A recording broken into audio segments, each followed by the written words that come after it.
Guys, I'm going to be reacting to the social video, so obviously, you know, basically I'm just kind of giving you guys with my feedback on the session in a way, and reacting to some stuff that happened. So I'm just going to skip to some racing here, so...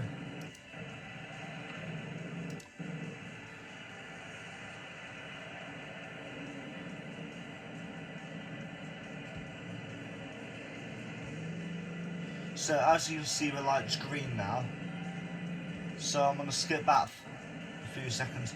But as you can see there, right, you can see the light, no, as you can see the light flashing there. That means it's amber light. It means it's half race speed and no overtaking.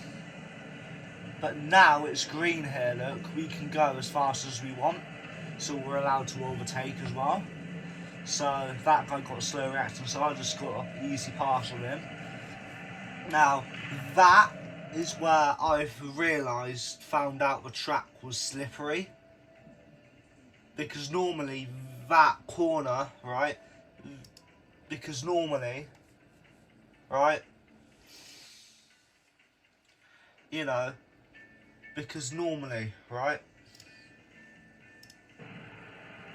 normally, this hairpin here is the only braking spot on the track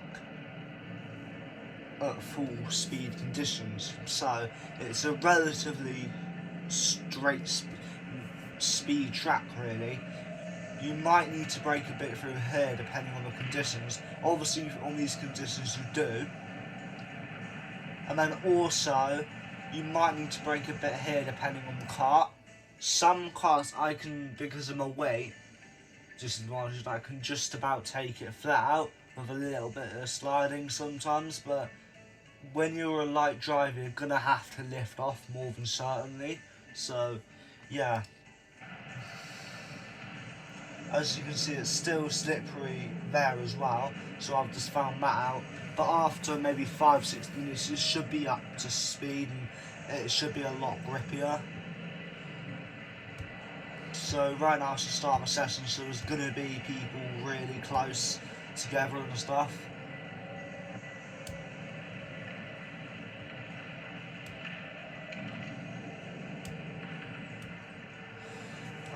There was just a slight kerfuffle there, or whatever that word is. You know, I kind of am just trying to...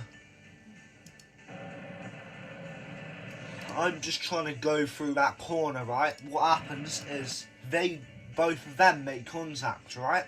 So that makes me hit into the back of him slightly, which then sends him wide, which then kind of unsettles his car, which then causes him to turn that way, which then luckily hits a barrier like that.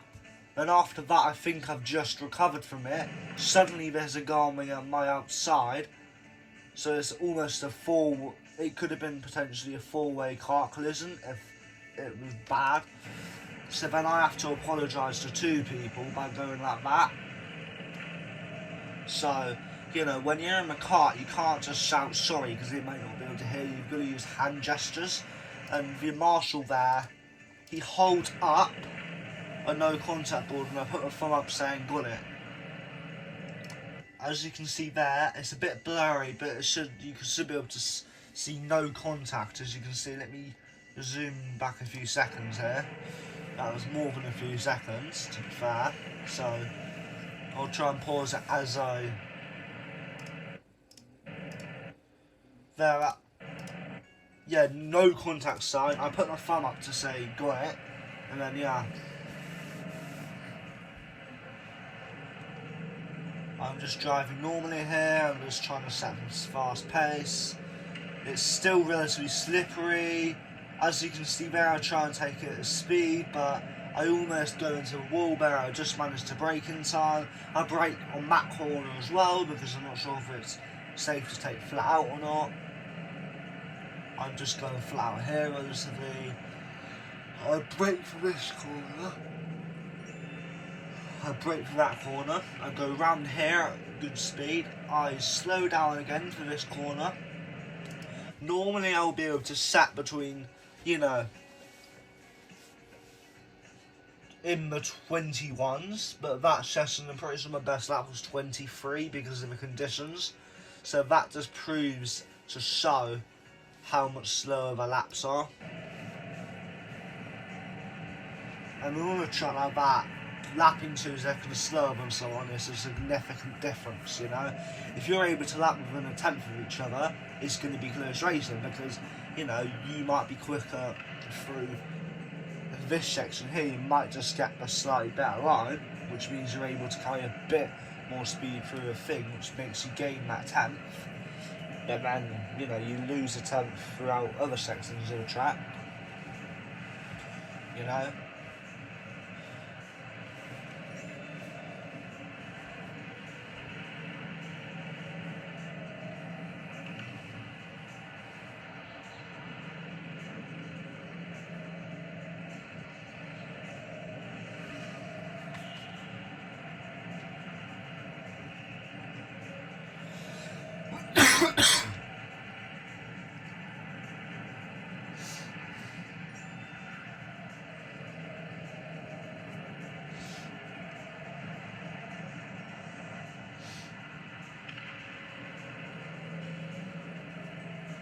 I'm just trying to really drive without red light there. As you can see, that guy totally goes unfazed. He totally does not even think about there's a red light. He does not think about stopping there. You know, I feel like, to be honest, right, if people keep doing it so much, they should actually be pushed back. Marshals, like, generally pushed back, depending on how serious it is. If it's a public session, you know, practice session, maybe not like it was a practice session here, but if it's like a race, right, a championship race, for example, someone takes too long basically to stop on the red lights, right, or yellow lights too long to slow down to half-race speed. For example, it's a red light, right? For example, I'm just going to do a quick example scenario. So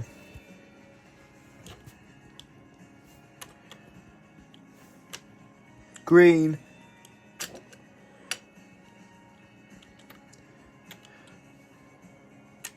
green, yellow, yellow. You know, he took a while to slow down, but no, so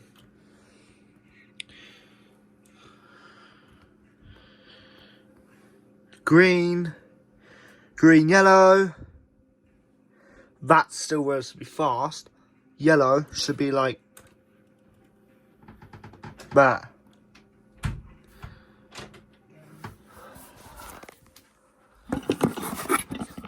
Hi guys, so this is a not redo, but unpause of a video. So yeah, I'm reacting to the social, so I'm just going to skip a bit. This is where the red light is, so I'm pretty sure that's where I left off.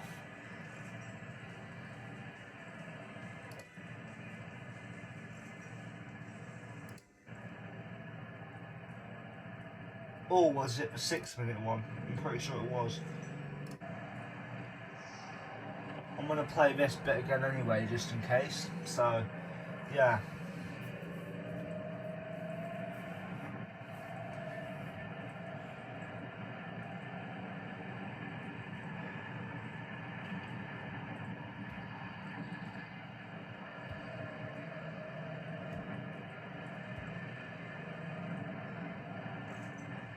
As you can see right now, they're not slow enough so we catch up to the back of them.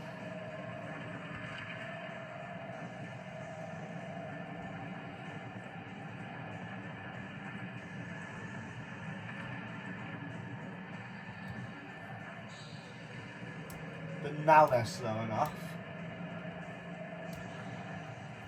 So this is where the big crash happens. So, yeah. My theory for it is there's the two front guys, right? They get through, but then 3 and 4 crash, basically. And as you can see there, me and that guy, we're not involved. We were just people. We were involved, but we weren't actually. We were involved in a crash, but we weren't involved in a crash. What we mean by a crash is people that actually had the main contact. You know, other people. For example, think of it a real life situation, right? Because this is real life, but on the road, public roads, right? If there's 8 vehicles involved, there's 2 red cars, 2 yellow cars, and 4 black cars, right? Let's say the 2 red cars get into the 2 red cars and the 2 yellow cars get involved in a crash, right? The first red car breaks down on the motorway, so then the second red car hits into the first red car, then the first yellow hits into a red, so does the second yellow, but the black ones manage to avoid it. They see what happened, and they'd be me and me, that guy, basically the black cars in this situation, because we didn't make contact with anyone, we were just near it when it happened. So yeah.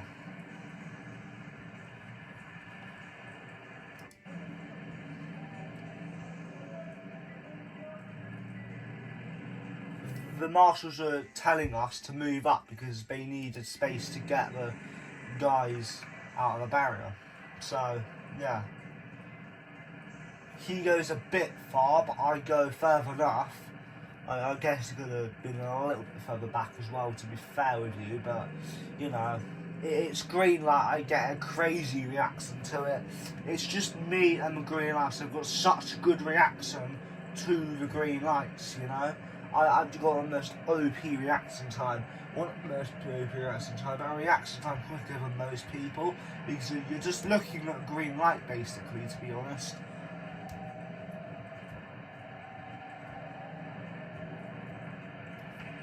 That was a genuine mistake. So, you know, I put my hand up. When I put my hand up, that's to apologise, saying that I didn't realise he was on my outside there, so I didn't leave him much space. So I put my hand up to apologise, which luckily he didn't make contact. Obviously, because of the incident, I get a personal flag for it. So what I end up doing is going into the pits and saying, what was that black and white flag for? The master's only about was you. I don't really know what happened. All I know is that something happened twice up there. And yeah, you know, I kind of say, oh yeah, it was a mistake, and he says, oh yeah, that's fine, because it happens, you know. No driver is perfect at not having contact with people, you know. It just happens, you know.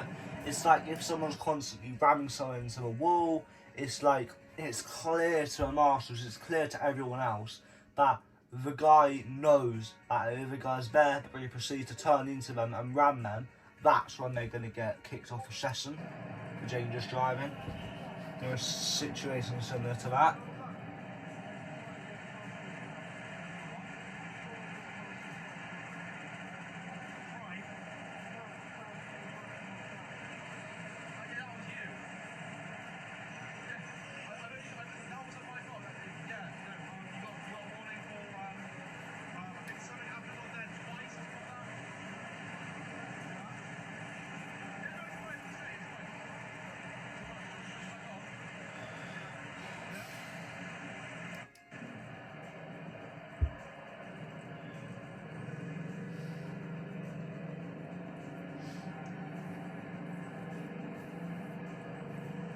Unfortunately, guys, for second session, you see there in my time. Let me just get it up again, right? Let me have a look.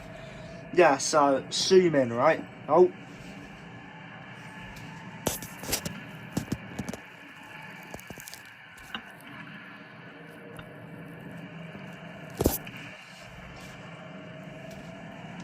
You see where it says 1 vid 1 and 2?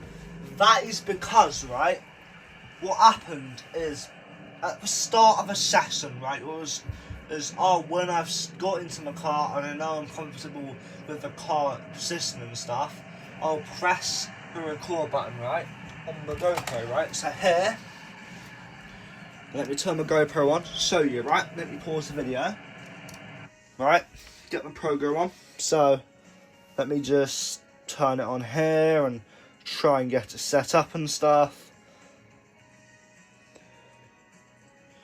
There we go. So make sure it is on video. So here, as you can see, right, there's a button there, as you can see. So what happened is I was it was on my helmet, right? And when it's on the helmet, it's kind of high up, so you've got to just basically feel where it is and feel a button, kind of.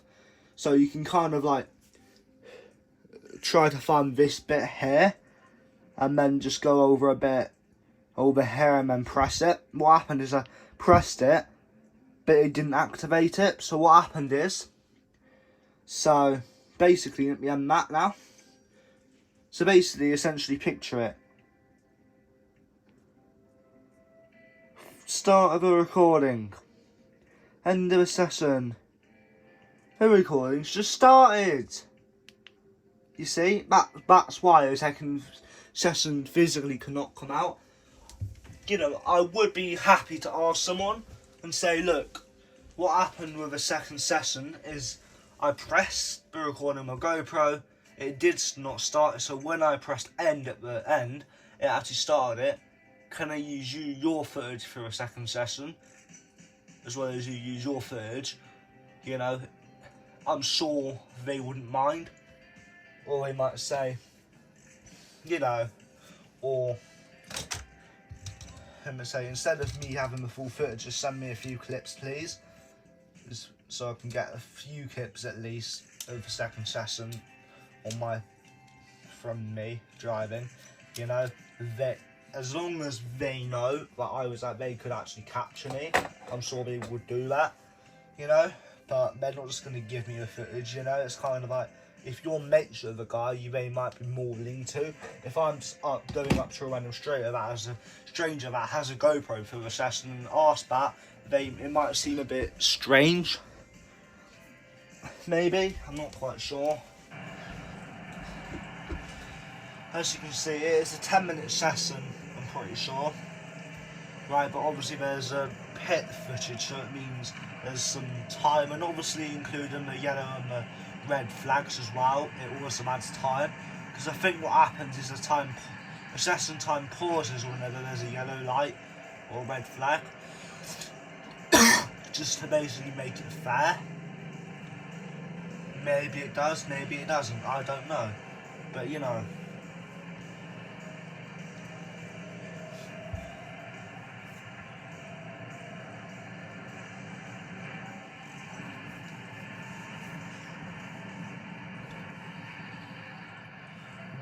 When you see me put my head down, what I'm doing is basically activating something called human DRS, and that works a lot on long straights. You can put your head down to make, I guess, the airflow go over you more, which speeds you up. It works on long straights, but I just do it anyway, because I might gain a slight advantage from it. You never know. And I might break my PB from it if I'm light enough at the time and I've got the cart. You know, I might. So, you know. But at this session, right, like I've said in my last one, normally I'd lap around my 21s. 21 to 22 if I've got a bad cart. I'd say 21.0 to 21.5 would be the good laps. 21.5 or slower, for example 21.8 would be a slow lap, because I just don't have a car that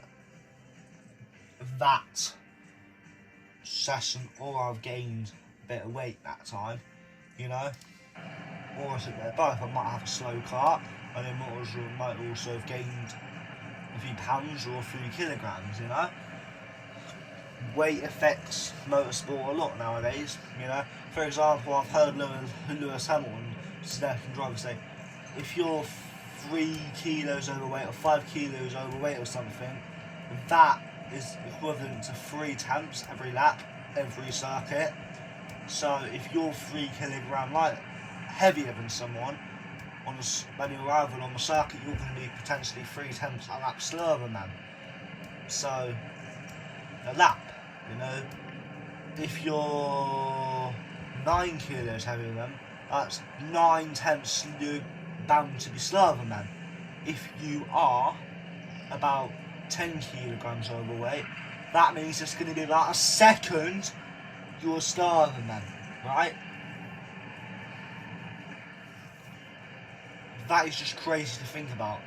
You know, if it was like 10 kilograms for 1/10, it would be more realistic, I would say. So, here, this is the end of the session, guys. As you can see, you might think I could have snuck in 1 lap there, but that's because I was one of the first people in the pits, so it's kind of like I wait until more people are in the pits until I stop it. So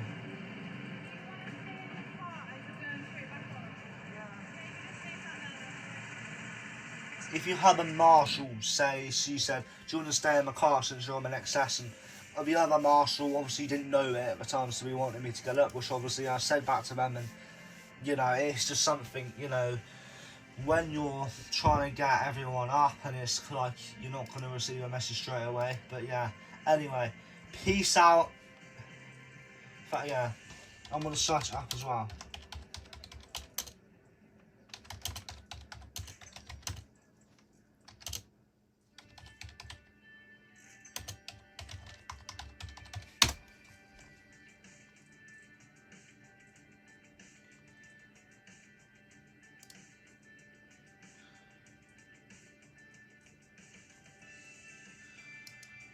If I'm a kilo overweight, I can lose up to 2 seconds in the race distance. So my weight is very important. And also during the weight, I lose up to 4 kilos in the race in an hour and 45 minutes. Yeah, but this is because it gets so hot, isn't it? So if you're in something like Singapore or Malaysia or something. Yeah, those ones are killer. But also because it's just incredibly physical. Yeah. And the G-force that we pull when you go, I mean, the thing's like on rails. So when you're doing 150, 180 miles an hour and you turn, the thing turns and your body wants to go the opposite way. So you have to have really good core stability. You can't be big and bulky. If you have your weight, you know, if I was super muscly up here, my weight would be too high. So I could do lots of squats from the butt. Okay, so, but I like. So I'm just, it might have been that, or it might have been just, or I generally might be telling the truth. I'm trying to find the quote here, I really am. Most people I meet, particularly people that don't get to watch Formula 1, I'll be talking to them and I'll say, I can lose 9-10 pounds in the race. And they're like, what? No way. I was like, I just thought you just sat there and just, like... You can lose 9 or 10 pounds in a race. Yeah, like sometimes I lose...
Is that it? So if I'm a kilo overweight, I can lose up to 2 seconds in the race distance. So my weight is very important. And also during the weight, I lose up to 4 kilos in the race in an hour and 45 minutes. Yeah, but this